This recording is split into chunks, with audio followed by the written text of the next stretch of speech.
still working at that little coffee shop, Alex?" My sister Victoria's voice dripped with condescension across the Christmas dinner table. "I thought you'd have figured out a real career by now." The room went quiet. Everyone, Mom, Dad, Victoria's husband Blake, and my younger brother Tyler, turned to look at me. I was 32 years old, and my family had spent the last decade treating me like the family disappointment. My name is Alex Morgan, and for the past 10 years, I'd let my family believe I was a barista struggling to find my way. It was easier than explaining the truth, that I couldn't tell them what I really did for a living. "The coffee shop pays the bills," I replied calmly, cutting into my turkey. Victoria laughed, that sharp sound that had made me feel small since childhood. "Barely, I'm sure. Blake and I just closed on our third investment property. Maybe you could manage one of our rental units? We need someone to collect rent and handle maintenance calls." Blake shifted uncomfortably beside her, but said nothing. He was a quiet guy, former military, who usually stayed out of Victoria's attacks on me. "I'm good with where I am," I said, taking a sip of wine. "You're 32, Alex," Mom chimed in, her voice filled with worry that I'd heard 1,000 times. "Don't you want stability? A real career? Maybe settle down, start a family?" I wanted all those things. But my job made normal life complicated in ways I couldn't explain to them. "Victoria's just concerned about you," Dad added. "We all are. Working retail at your age." "It's a coffee shop, not a career," Victoria interrupted. "I mean, I was making 6 figures by the time I was 28. Blake's a successful contractor. Tyler's working on his CPA. And you're making lattes." Tyler looked at me apologetically but stayed silent. He was 25 and still lived at home, but apparently that was more respectable than my coffee shop job. "Some people are late bloomers," Victoria continued, her voice syrupy with false sympathy. "Maybe by 40 you'll figure out what you want to do with your life." Blake's phone buzzed. He glanced at it, frowned, then looked at me with an expression I couldn't quite read. "Alex, can I ask you something?" "Sure," I said, grateful for any interruption to Victoria's performance. "What's your call sign?" The room went completely silent. Victoria looked confused. Mom and Dad exchanged glances. Tyler stopped mid-bite, his fork suspended in the air. "What?" Victoria asked Blake. Blake was staring at me intently, his military training evident in his suddenly sharp focus. "Your call sign. In the service. What was it?" My heart started racing. I'd been so careful for so long. "I don't know what you're talking about." "You're Commander Alex Morgan, aren't you?" Blake's voice was quiet but certain. "Navy. I just got a text from a buddy who saw the promotion list that went public today. Your name's on it. Promoted to captain." Victoria's face went from confused to shocked. "What? Alex was never in the military." "Right, Alex." I set down my fork carefully, my mind racing through options. The promotion list going public changed everything. I'd spent 10 years keeping my military career secret from my family, working as a Navy intelligence officer while letting them think I was wasting my life serving coffee. "Blake," I said quietly, "can we talk privately?" Blake and I stepped into Dad's study while the rest of the family sat in stunned silence at the dining table. I closed the door and leaned against it, years of carefully maintained secrets suddenly crumbling. "How long have you known?" I asked. "About 3 minutes. My buddy sent me the promotion list as a courtesy. He knows I follow Navy personnel moves. When I saw Commander Alex Morgan being promoted to captain, I thought it was a coincidence. Then I saw your duty station listed as Special Operations." I closed my eyes. This was exactly what I'd been trying to avoid. "Alex, I'm not trying to expose you," Blake continued, his voice gentle. "But your sister has been mocking you for 10 years about being a barista. Your parents think you're directionless. And you're apparently a Navy commander being promoted to captain? What the hell is going on?" I took a deep breath. I joined the Navy right out of college. Got recruited into intelligence work early. Most of what I do is classified. I can't talk about deployments, operations, or even where I'm stationed half the time. So the coffee shop is real. I work there part-time when I'm stateside and not deployed. It's simple, mindless work that helps me decompress. But it's not my career. Blake ran his hand through his hair, processing. You let your family think you're a failure for a decade? I let them think I work at a coffee shop. They decided that made me a failure. Why didn't you tell them the truth? Because my job requires absolute discretion. The fewer people who know what I really do, the safer everyone is, including my family. And honestly, I shrugged. It was easier than dealing with questions I couldn't answer. Victoria's been cruel to you, Blake said quietly. All these years, she's been throwing her success in your face while you're out there serving your country. Victoria and I have never gotten along. This isn't new. But it's based on a lie you told to protect your work. We stood in silence for a moment. Outside the study door, I could hear raised voices. Victoria demanding to know what was happening, Mom crying, Dad trying to calm everyone down. What are you going to tell them? Blake asked. I don't know. The promotion list going public means I don't have a choice anymore. Anyone can look it up. Blake pulled out his phone and showed me the text.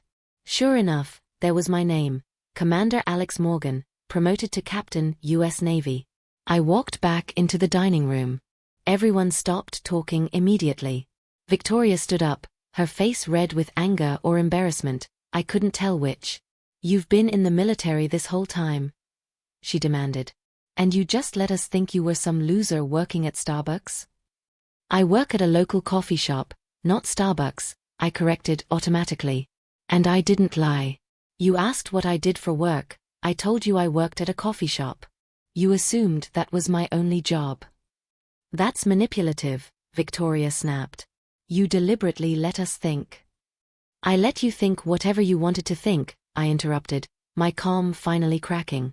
Because Victoria, you wanted to think I was a failure. It made you feel better about yourself. Mom was crying. Alex, why didn't you tell us? Because most of what I do is classified, Mom. I couldn't talk about deployments or missions or half the places I've been. It was easier to just keep it separate. Dad looked stunned. You're a Navy officer? Commander. Soon to be captain. I sat down heavily. I've been in for 10 years. Intelligence work, mostly. I can't give you details. Tyler spoke for the first time. That's actually really cool. Victoria was pacing now, her perfect Christmas dinner in shambles. So for 10 years, you've been letting me feel sorry for you? Letting Mom and Dad worry about you? While you were off being some kind of spy? I'm not a spy. I'm an intelligence officer. There's a difference. You lied to us. I kept my work life private, I corrected. Which I'm legally required to do for most of my assignments. And Victoria, let's be honest, you didn't feel sorry for me. You felt superior to me. There's a difference. Blake put his hand on Victoria's arm. Honey, she's right. You've been pretty harsh about Alex's coffee shop job. Victoria whirled on him. You knew about this? I found out 3 minutes before you did. I told you that. But you're taking her side. I'm not taking sides. I'm pointing out that Alex had valid reasons for not discussing her military career, and you've spent years being condescending about what you thought was her only job. Mom was still crying.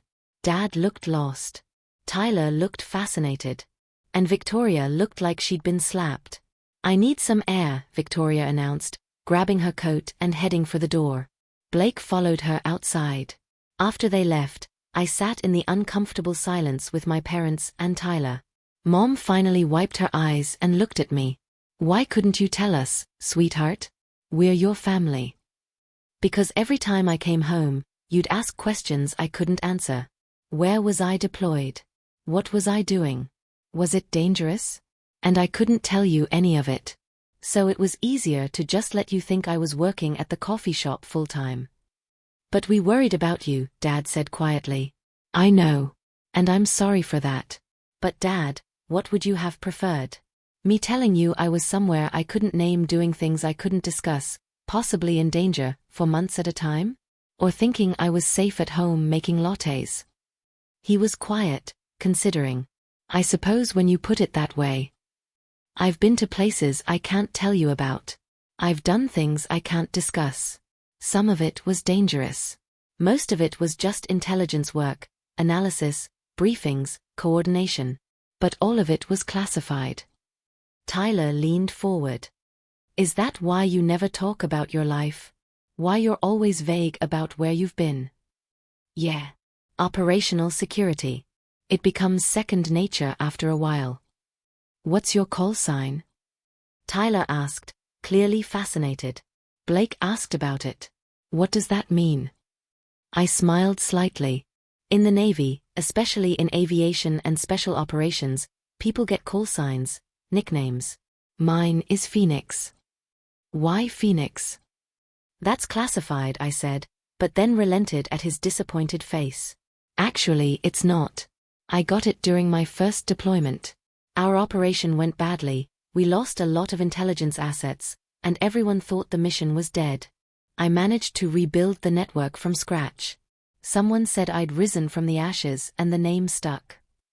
Mom was looking at me like she'd never seen me before. My daughter is Commander Phoenix. Just Phoenix. Or Alex. Or Commander Morgan when I'm working. But yeah.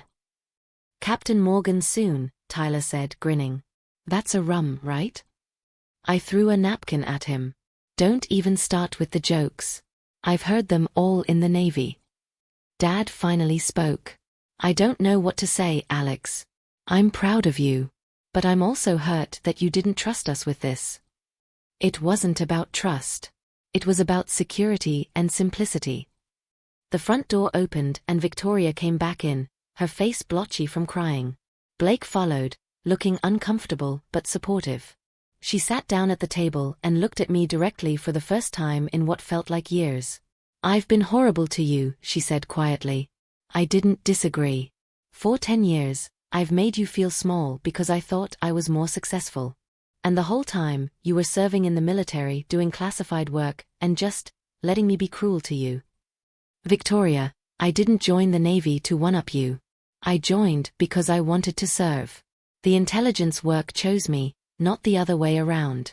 And yeah, I could have told you, but our relationship was already difficult. This just made it easier to avoid conflict. By letting me think you were a loser? By letting you think whatever you wanted to think. You made assumptions. I didn't correct them. Blake sat down next to Victoria. I spent 6 years in the army. I know what it's like when your family doesn't understand military life. It's hard to bridge that gap. You told me about your service, Victoria pointed out. I was a combat engineer. I could talk about most of what I did. Alex does intelligence work. Completely different security requirements. Victoria looked at me with something that might have been respect or might have been resentment. I couldn't tell. What rank are you again? Commander now. Captain in a few months when the promotion is official. That's equivalent to what in the civilian world? There's no perfect equivalent. But it's senior officer level. I'll be commanding intelligence operations for a carrier strike group. Tyler whistled. That sounds important. It is, Blake confirmed. Captain is a big deal. Most officers never make it that far. Victoria was quiet for a long moment. Then, I told everyone at Thanksgiving that you couldn't even hold down a real job. I said you were an embarrassment to the family. The room went silent again. Mom gasped. Dad's face darkened. You said that? Mom asked, her voice sharp. I was frustrated. Alex never talks about herself, never seems to have any ambition. I thought I was being honest about bullying your sister, Dad interrupted. That's what you were doing, Victoria. And apparently you've been doing it for years. I didn't know. You didn't ask, I said simply. You assumed. Victoria's face crumpled. I'm so sorry, Alex. I've been so wrapped up in my own success that I made you the villain in my story. The lazy sister who wouldn't get her life together. And the whole time, you were out there doing things I can't even imagine. I wasn't trying to make you feel bad, Victoria. I just wanted to do my job without family complications. But I made it complicated anyway by being awful to you. I shrugged.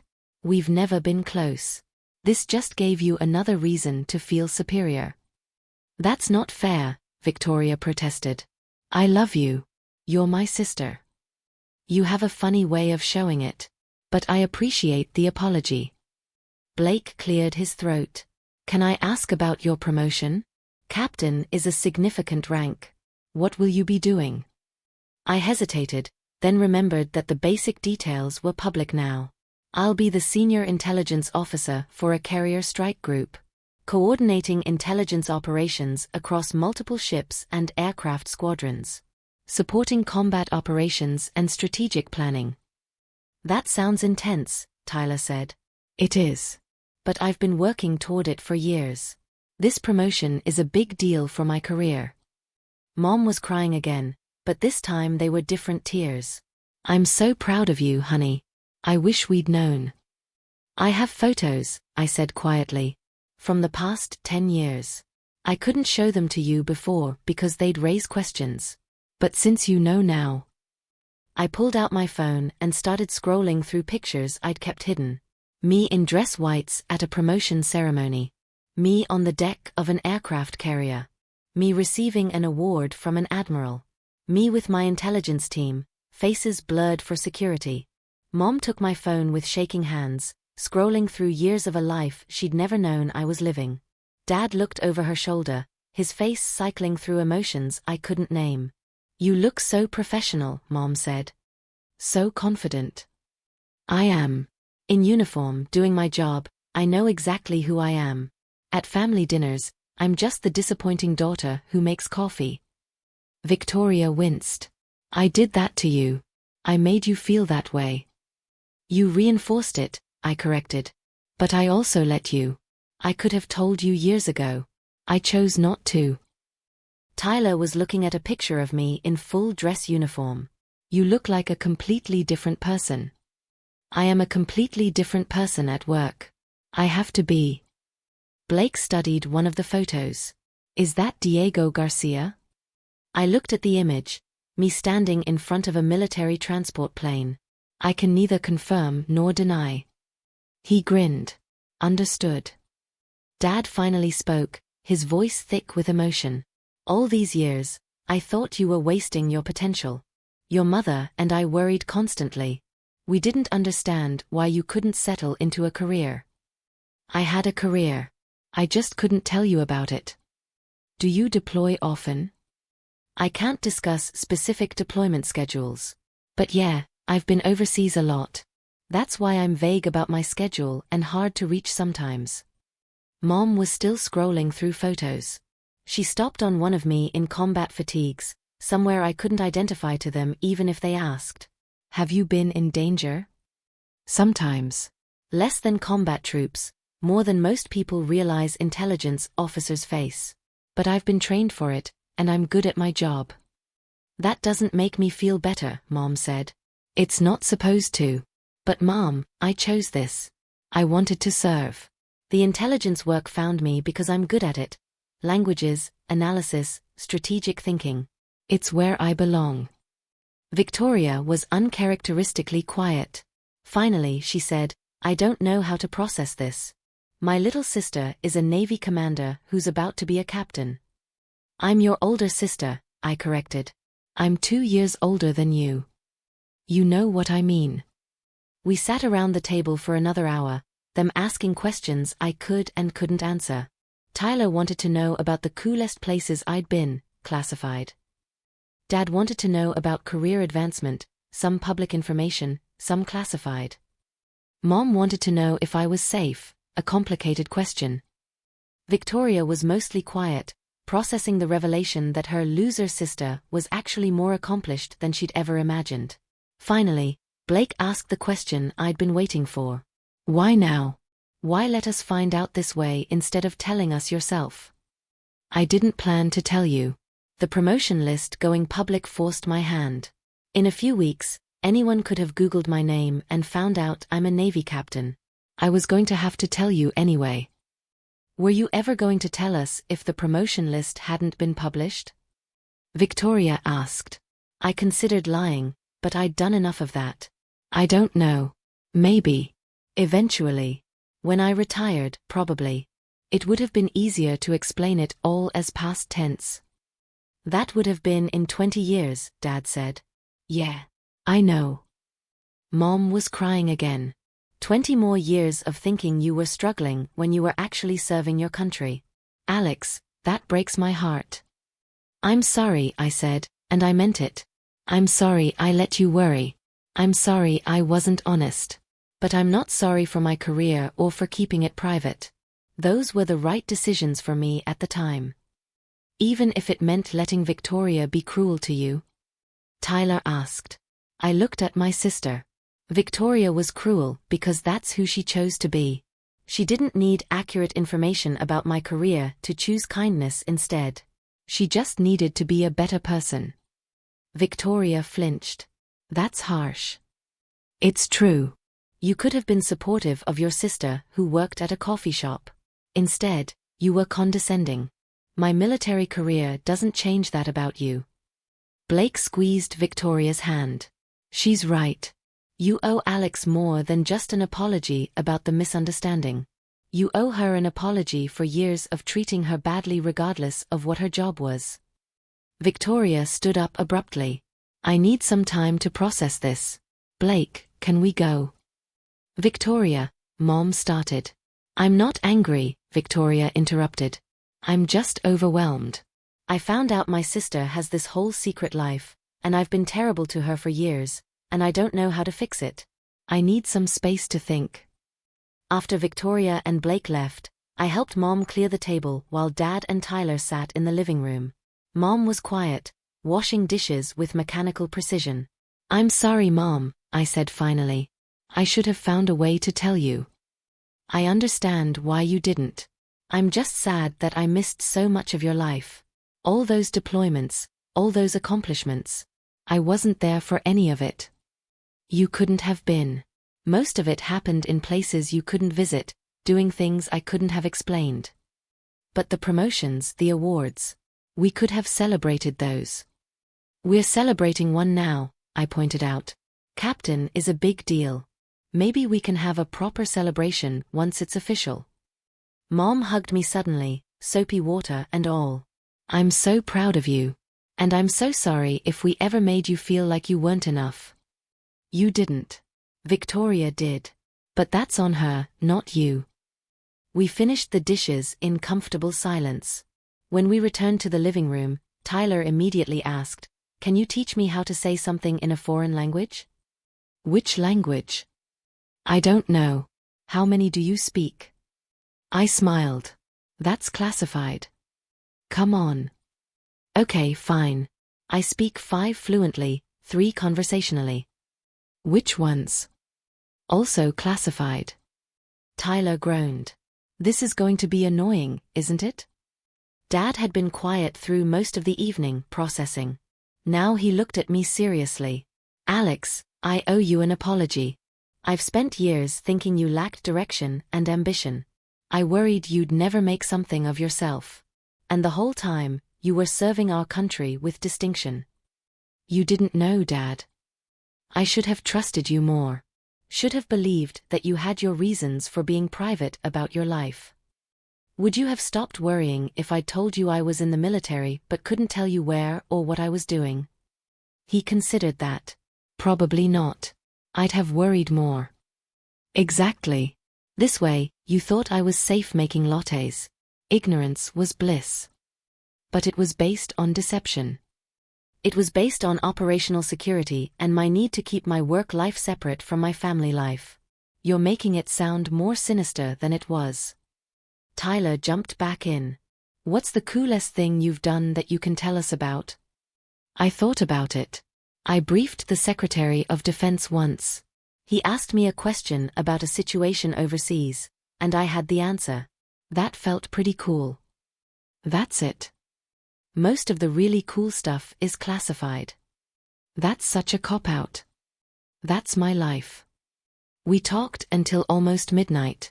I answered what questions I could and deflected the ones I couldn't.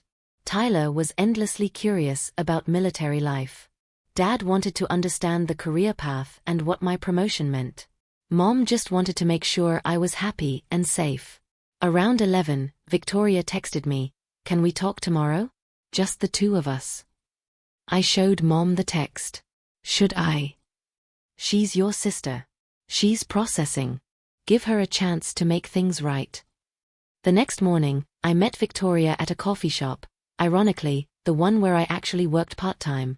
She was already there when I arrived, sitting at a corner table with 2 lattes. "I got you your usual," she said as I sat down. "Light roast, no sugar, splash of cream." "You know my coffee order? I've watched you order it enough times. Even if I was too busy judging you to actually talk to you." We sat in uncomfortable silence for a moment. Then Victoria said, "I've been thinking all night about the kind of person I've been." Blake and I had a long talk. He pointed out things I didn't want to hear. Like what? Like how I've used you as a measuring stick to make myself feel successful. How I've been competitive when I should have been supportive. How I've been a terrible sister. I sipped my latte, waiting. Victoria continued, "I think part of me always resented you. You were smarter than me in school. More athletic. More confident. When you started working at the coffee shop and seemed to be floundering, it made me feel better about myself. I finally had something you didn't. A successful career, a husband, financial stability. And now you find out I had all those things too, just hidden. Yeah. And it makes me realize how petty and insecure I've been. Alex, I'm really sorry. Not just for the military thing, but for years of being a bad sister." "I appreciate that," I said carefully. "But Victoria, apologizing doesn't erase 10 years of cruelty." "I know. I'm not asking you to forgive me immediately. I'm asking for a chance to be better. To actually be your sister instead of your competitor." I studied her across the table. She looked genuinely remorseful, but I'd been disappointed by Victoria before. Why should I believe this time is different? Because Blake read me the riot act last night. He told me that the way I've treated you is unacceptable, and if I can't be kind to my own sister, what does that say about me as a person? Blake's a good guy. He is.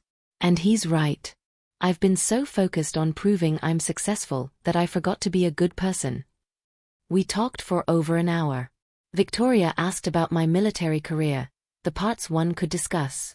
She apologized again for specific incidents over the years where she'd been particularly cruel. She asked if there was any way to rebuild our relationship. "I don't trust you," I said honestly. "You've hurt me too many times. But I'm willing to see if you can be different. That's all I'm asking for." "But Victoria, if you slip back into the old patterns, the condescension, the competition, the cruelty, I'm done. I'll be polite at family events, but that's it." "Understood. I'll do better. I promise." As we left the coffee shop, Victoria hesitated. "Can I ask you something?" "Sure." "What's it like? Being in the military, doing classified work? Does it feel important?" I thought about it. It feels like I'm contributing something meaningful. Like my work matters. Even when it's hard or dangerous or lonely, I know I'm making a difference. I've spent 10 years building real estate investments, making money. But when I think about what you do... She trailed off. "Different kinds of contributions. Both valuable." "Are they though? You protect the country. I collect rent checks. You provide housing. That matters too." Over the next few weeks, things slowly shifted in my family. Mom and Dad adjusted to knowing their daughter was a Navy commander. Tyler started telling his friends his sister was in the military, clearly proud of the connection. Victoria made an effort to be kinder, asking about my life without judgment. Blake and I became closer. He understood military life in a way the rest of my family couldn't. 3 months later, my promotion to captain became official. The Navy held a ceremony at the base where I was stationed. I invited my family, unsure if they'd come. They all showed up. Mom and Dad in their best clothes. Tyler in a new suit. And Victoria with Blake, carrying flowers. During the ceremony, when the Admiral pinned my new rank insignia on my collar, I saw Mom crying and Dad standing tall with pride. Tyler was filming everything on his phone. And Victoria, for the first time in my memory, looked at me without competition or condescension. Just respect. After the ceremony, we took photos. Me in my dress whites with my family. Me with my intelligence team. Me shaking hands with the Admiral. You look so different in uniform, Mom said, studying me. Like you belong there. I do belong there, I replied. The reception after the ceremony was held at the Officers' Club. My family mingled with my colleagues, getting a glimpse into the world I'd kept hidden for so long. Victoria pulled me aside at one point. Thank you for inviting us. This means a lot. You're my family. Of course I invited you. After how I treated you, you could have kept us out of this part of your life too. I could have. But this promotion feels like a new chapter. A chance to stop hiding. One of my fellow officers, Commander Hayes, approached us. Captain Morgan, your family finally knows about your double life? I laughed. The coffee shop isn't a double life. It's just a part-time job. That's what you tell everyone. Meanwhile, you're out here being a badass intelligence officer and captain. He turned to Victoria. Your sister is legendary in our community. Best strategic analyst I've ever worked with. Victoria beamed. I'm learning that. After Hayes walked away, Victoria said quietly, you have people here who respect and admire you. Who know your worth. I'm sorry it took me so long to see it. Better late than never. As the reception wound down, Blake found me. Can I talk to you for a minute? We stepped outside into the cool evening air. Blake was quiet for a moment, then said, I wanted to thank you. For what? For how you handled everything at Christmas. You could have been vindictive, could have rubbed Victoria's nose in her mistakes. But you were gracious. I wasn't trying to humiliate her. I just wanted her to understand. She does now. And she's trying to be better. That conversation you two had at the coffee shop really affected her. She told you about that? Everything. She's been doing a lot of self-reflection. Seeing your promotion ceremony today, watching people respect you, it's changed her perspective on a lot of things. I hope it sticks, I said. I want to have a relationship with my sister. But it has to be built on mutual respect, not her feeling superior. I'll make sure she understands that. And Alex? I'm proud to be your brother-in-law. What you do matters. Thank you for your service. It was the first time anyone in my family had said that to me. I felt tears prick my eyes. Thank you. 6 months after the Christmas dinner that changed everything, I sat in my new office with the title Captain Alex Morgan on the door. My call sign Phoenix was etched on a small plaque on my desk, a gift from my team. My relationship with my family had slowly improved. Mom and Dad visited the base once, getting a tour of where I worked, at least the unclassified parts. Tyler was applying to the Naval Academy, inspired by my career. And Victoria was making a genuine effort to be a better sister. We had brunch together the previous Sunday, and for the first time in memory, she asked about my life without comparing it to hers. Progress. My phone buzzed with a text from Victoria. Hey Captain Morgan, want to grab coffee this weekend? My treat at your coffee shop. I smiled and typed back, sounds good. But I'm not working that shift, so I'll have to pay like a regular customer. Even better. I can watch someone else make your latte while we talk like normal sisters. Normal sisters. We'd never been that. But maybe we could learn. My military career was no longer a secret. My family finally understood who I was and what I did. And while the revelation had been messy and complicated, it had also freed me from living a double life. I thought back to that Christmas dinner, Victoria's mocking voice, Blake's unexpected question, the moment everything changed. My sister had mocked me at Christmas dinner. Then her husband asked about my call sign. And somehow, That awkward, uncomfortable revelation had led to something better, a family that finally knew the real me. Captain Alex Phoenix Morgan. Intelligence officer.